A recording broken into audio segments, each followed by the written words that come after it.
You did this. We did this.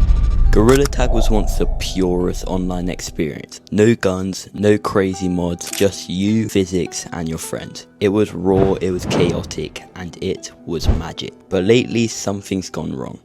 The game we loved is fraying at the edges, and the worst part is that we're the ones tearing it apart. This is not a hate video, it's a reality check, because if we don't own up to our own mistakes, Gorilla Tag could disappear under the weight of its own community. Before I tell you the real reason of how we're destroying Gorilla Tag, let me show you something that actually makes playing VR games way better. The Kiwi design K4 Boost battery strap. This thing features the DualBoost Charging System, meaning it fast charges both your headset and the strap at the same time, just using one USB-C cable. The integrated cable is super clean, and the stealth knob design makes it more comfortable even when you're lying down, and is perfect for games like Gorilla Tag, because check this out. The cushion helps reduce pressure during long sessions, which is just perfect for grinding Gorilla Tag for hours. And from personal experience, I've noticed I can play a lot longer and my head just doesn't hurt. And you can even apply for £15 off their Amazon page. The low profile rear head support is a big improvement over their first gen strap. It's sleeker, lighter, and just feels better. If you're serious about VR comfort, hit the links in the description. And you can even use code MANJO in full caps for a 10% discount.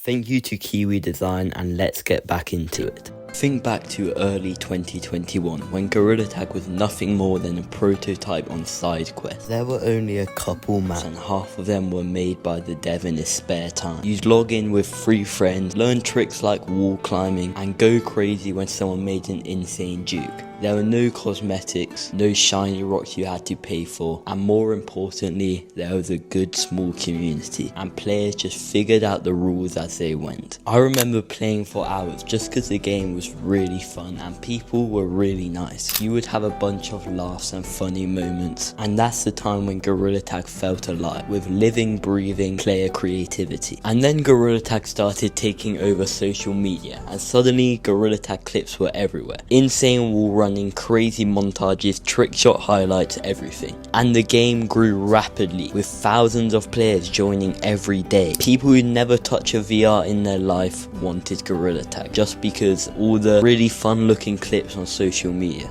And where there's attention, there's competition for it. Creators realised things like drama and faked out things gets loads of views, and low effort videos started circulating on Gorilla Tag, some being completely fake, trying to grab the viewer's attention, or just straight up clickbait, but they still got loads of views. We went from a really calm, peaceful game to a game where influencers would just do anything for views, and the community was slowly beginning to turn toxic and not care about anyone else, and the community started to get weighed down by other players, and that really put a bad image on the game. Mods aren't inherently bad. Some add a goofy soundboard or fun costumes, but once someone makes an insane hack client, hell would follow. Now you got private mod menus offering god mode, no clip, and even teleport to player. Competitive lobbies feel like free-for-alls where you cannot go a second without a modder showing up and ruining the game. And then a new mod menu would drop and people would get it within hours. Developers would try and find a way to auto-ban people that have it, but they always find a way around it. Meanwhile, the modders just defend this as fun in games, as if it's not ruining everyone's fun, and everyone trying to get better at the game when they can't just because modders are ruining it for them. It's a symptom of a community that has lost respect for the game itself. Now let's talk about what happens when toxicity goes unchecked. I've been in lobbies where new players get decked in slurs within minutes. No warning, just people that don't care about anyone else instantly letting out their anger on a monkey game. Some creators have doxed other people's location and real world details just to shame them. Yet we just keep letting it slide because that's just how online games are. But it doesn't have to be. If anything, a big community like ours should hold itself to a higher standard. The reporting system was built to protect us from cheaters and harassers. Instead, it's become a popular weapon. Jump into any popular creators lobby and you'll see coordinated automated report armies waiting in the wings. Just a few clicks to get someone banned is how it is. Some streamers taken down by viral allegations only to return weeks later with a heartfelt apology. But does the apology matter after someone's reputation is shredded? And the cycle continues. Chaos, outrage, rebrand, rinse, repeat. But there are also other problems. Like one dude who said a hacker said my address in Gorilla Tag. How did they find my address? How do I get help finding this player? Someone else also said I was banned for toxicity when I didn't participate in any toxicity at all. I wasn't rude to anybody and I wasn't even talking to anybody. Yet I get mass reported for being too good in competitive lobby and I get banned for 2 weeks. All of my appeals have been rejected. This is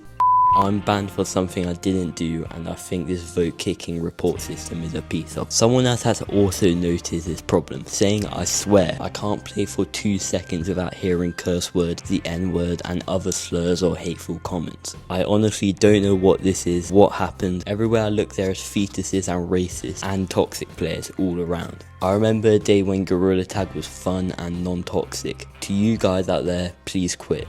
You're ruining the platform. But here's a part that really shook the game. K.I.D. A lot of players have been wondering why features are suddenly locked or why they can't hit anyone in public lobbies anymore. And the short answer, Gorilla Tag did not have a choice. Meta, the company behind Quest, started enforcing strict child safety regulations. Now every multiplayer game with voice chat has to include age verification. If Gorilla Tag didn't add K.I.D, it could have been removed from the Quest store entirely. This all ties back to global laws like COPPA in the US and GDPRK in Europe. These laws exist to protect kids under 13 from things like voice chat, user-generated content and data collection. Since Gorilla Tag has one of the youngest audiences in VR, it was basically required to comply. So when you open the game and enter your age, it checks whether you're over or under 13. If you're under, you instantly lose access to voice chat. And the worst part, you can't change your age after. There's no way to go back. Once it's set, that's it. This has frustrated a ton of players. Some didn't know what K.I.D was, entered their real age, and now they're stuck in a version of the game. It feels empty and quiet. The social part of Gorilla Tag, the thing that made it feel alive, is gone for them. Now to be fair, there are some positives. Legally, this keeps Gorilla Tag on the platform. Without it, the devs could be faced with serious issues, and the game might not even be playable on the Quest anymore. It also gives parents more control and helps keep younger players safer, but the negatives hit harder for the community.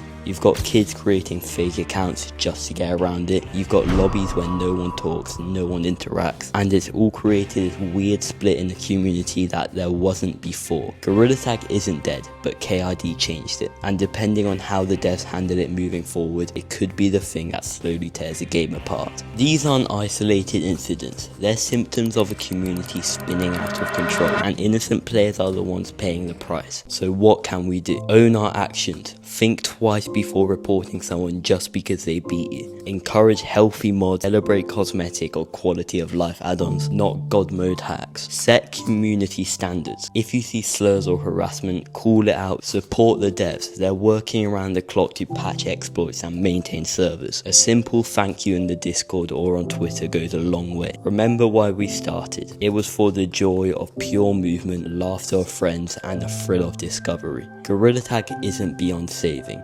It just needs us to step up. So the next time you log on, ask yourself, am I building this community or tearing it down? Because if you care about this game, really care, then be part of the solution. Share this video, talk to your friends, report hacks responsibly, lift up new players. Because if we don't act now, Gorilla Tag won't be another broken community. It will be a great one, and all of us want that. We did this. The question is now, what are we going to do next?